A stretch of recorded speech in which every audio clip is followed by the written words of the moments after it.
ડભોઈ તાલુકાના પુડા ગામની સીમમાં કપાસના ખેતરમાંથી મળી આવ્યો મૃતદેહ। પુડા ગામના હસમુખભાઈ ભવનભાઈ ચૌહાણ ઉંમર વર્ષ 45 ખેતરમાંથી મૃત હાલતમાં મળી આવ્યા। માથાના ભાગે ગંભીર ઈજા થયેલી હોય હત્યાની આશંકા। ઘરેથી કહ્યું કે હરસિદ્ધિ માતાના માંડવામાં જાઉં છું નું પત્નીને જણાવી ઘરેથી નીકળ્યા હતા। ઘટનાની જાણ થતાં પોલીસે પહોંચી મૃતદેહનો કબજો મેળવી હત્યા પાછળનું કારણ શું, પ્રેમ પ્રકરણ, પૈસાની લેવડ દેવડ કે મિલકત ઝઘડા વગેરેની આગળની તપાસનો વિષય બન્યો છે। મૃતક હસમુખભાઈ લગ્ન જીવનના 15 વર્ષ થયા। હસમુખભાઈના મોતથી પત્ની સુરેખાબેન અને 2 દીકરીઓમાં ભારે વિલાપ। ડભોઈ પોલીસ અલગ અલગ ટીમ બનાવી અને તપાસ હાથ ધરી છે। ડભોઈ પોલીસમાંથી મળતી વિગતો અનુસાર તાલુકાના પુડા ગામની સીમમાંથી મૃત્યુ હાલતમાં એક લાશ મળી આવી હતી, જેના માથાના ભાગે ગંભીર ઈજાઓ જોવા મળી હતી। પોલીસને જાણ થતાં ઘટના સ્થળે પહોંચી જઈ મરણ જનાર વ્યક્તિ પુડા ગામનો હસમુખભાઈ ભવનભાઈ ચૌહાણ 45 હોવાનું જાણવા મળતા તેઓની પત્ની સુરેખાબેન એ જણાવ્યું હતું કે હરસિદ્ધિ માતાના માંડવામાં જઈને આવું છું તેમ કહી ઘરેથી નીકળ્યા હતા। પોલીસે ગુનો દાખલ કરી હત્યા છે કે પછી આત્મહત્યા કે પછી પ્રેમ પ્રકરણ અથવા ઘરેલું પૈસાની લેવડદેવડ વગેરે પ્રશ્નો ઊભા થતા પોલીસે પ્રથમ આ દિશામાં આગળની તપાસ હાથ ધરી છે। શું થયું સાહેબ?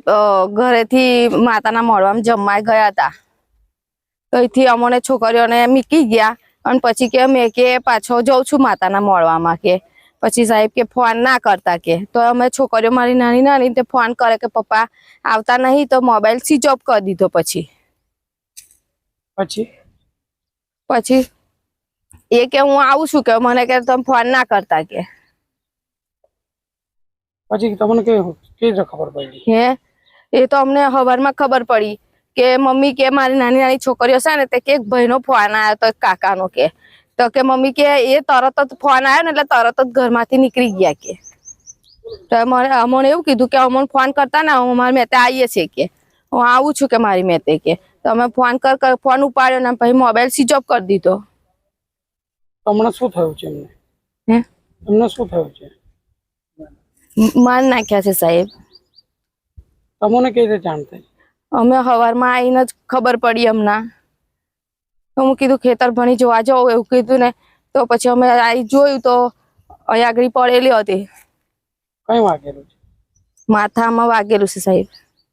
હા, અમારા ગામમાં બનાવ બન્યો તો મર્ડરનો, તે મને જાણ થઈ એટલે હું પોલીસને જાણ કરી એટલે પોલીસ તાત્કાલિક આવી જશે। પોલીસની તપાસ ચાલુ છે અને જે કોઈ વ્યક્તિ એમાં સામેલ હશે તેને કડકમાં કડક સજા થવી જોઈએ એ અમારી માગણી છે। કઈ ના છે ભાઈને કઈ જગ્યા પર થયું? આ કપાસના ખેતરમાં થયું છે રાત્રે 8:30-9 ગાળામાં। અને મારું નામ મહેન્દ્રભાઈ મોહનભાઈ બારિયા, હું આ ગામનો સરપંચ છું અને મને જાણ કરી એટલે હું તાત્કાલિક સ્થળ ઉપર આવી ગયો। સ્થળ ઉપર આવ્યા પછી મેં ભીલાપુર આઉટ પોલીસને જાણ કરી દીધી એટલે તાત્કાલિક પોલીસને આવી ગયા છે। તપાસ ચાલુ છે અને જે કોઈ વ્યક્તિ એમને સામેલ હશે એને કડકમાં કડક સજા થવી જોઈએ।